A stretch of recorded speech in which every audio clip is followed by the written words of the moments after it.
Welcome to Hood Champion Boxing is Sports. In boxing, you find a way to win or you find a way to lose. So, Francis Ngannou and Deontay Wilder.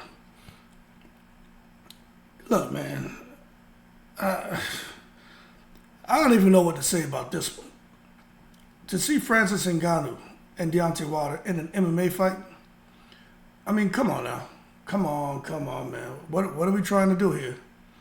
I understand Deontay Wilder and the chances he has in any style of fight with that right hand. But come on now, people. Who really gives Deontay Wilder a chance in an MMA fight with Francis Ngannou? Come on. Okay?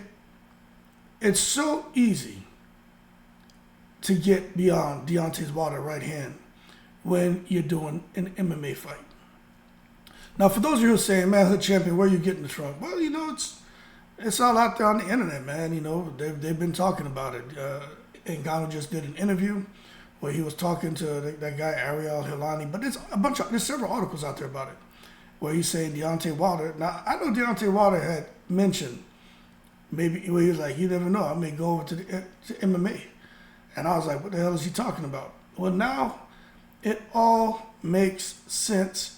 And it helps me to understand why Deontay Wilder was so excited when he went to Saudi Arabia and met with the leadership out there.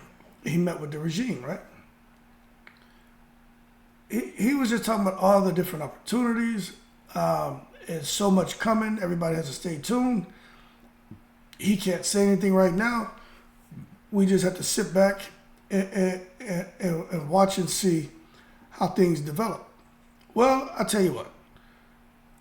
We did sit back and we did watch, and we haven't seen anything. What we've seen is Deontay Wilder go inactive.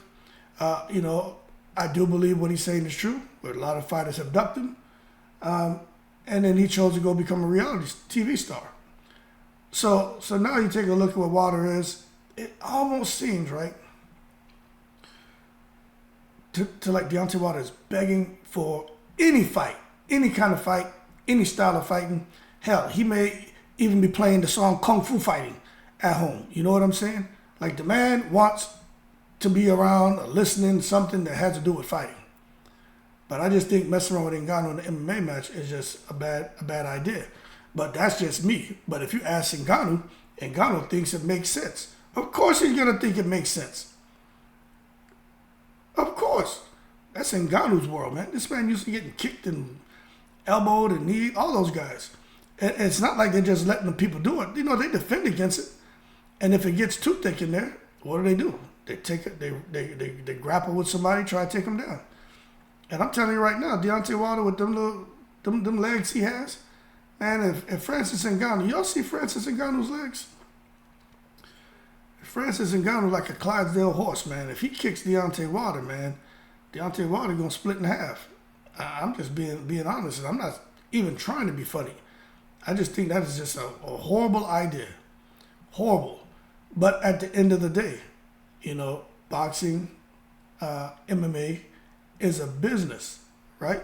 And it's a business which is jacketed by combat sports. So for Wilder to take a fight with Ngannou, and if they're going to pay Wilder, I couldn't see Wilder taking anything less than like $50 million for that fight. You're going into something where you know you can get hurt, you can get humiliated, and you're not in your comfort zone. I just think Wilder will probably get compensated handsomely. So then it comes back to the argument, you know, okay, well, this is prize fighting, right? Whether it's MMA or boxing, it's all prize, people fighting for a prize, right? Is it worth it? You say $50 million, yeah, man. You know, I go there and swim across the river with, you know, goddamn crocodiles. I ain't swimming across no river for no goddamn crocodiles for $50 million, because them crocodiles will chomp my ass up. And I think that's what's happening here with Wilder, is he's attempting to swim across a river with a big 270-pound crocodile that's looking to chomp his Alabama ass up. So, I don't know. But I'll tell you what, it's a reality. This whole thing with PFL and Francis Ngannou, he's going to be boxing and doing MMA. And he's only looking for the biggest fights. He seems to have got a taste and liked it about this whole crossover thing. And they are in discussions. For those of you who didn't know, there are discussions underway right now between Ngannou and his team and Deontay Wilder and his team.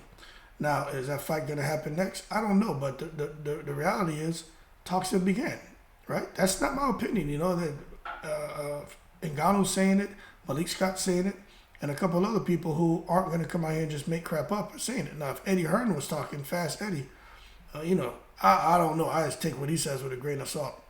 But for Malik Scott to come out and say it, out of all of these guys, I believe Malik Scott. I believe what he says. I just do. It just doesn't seem like he'll come out here and lie. It seems like he'd rather just not say anything. But you can see how frustrated he was with the fact that Wilder wasn't fighting AJ. You can see that got under his skin a little bit. And he still didn't come out and divulge, all of the discussion that had taken place, all the agreements. He didn't get into the weeds on it, but he did come out and voice his frustration that he almost felt like they were just, led astray, and he doesn't like that because there's a lot of wasted time. But at the end of the day, it doesn't seem that anybody wants to jump in the ring with Deontay Wilder, and I think we all, know why. But that being said, one guy who has no issue jumping in the ring with Wilder, and obviously there's a guy who has no issue getting in an octagon with Francis Ngannou, Deontay Wilder and Francis Ngannou. So maybe that's what it's going to take. These two bulls to actually get in there, man, and be cool with trying to grab each other by the horns. You know what I'm saying? So it is what it is. But that being said, Deontay Wilder, with those little mitts on, basically punching Ngannou with a bare fist. I mean, if Wilder can, he'd have to strike early, because if he's sitting there trying to set up Ngannou, man, he's a striker too. And they both have that 80-plus inch reach. I just think Wilder needs to get off first. But I don't know I guess it'll boil down to who has the better chin. And if we're talking about that, you have to almost go with Ngannou. But who has the most heart? You almost had to go with Wilder.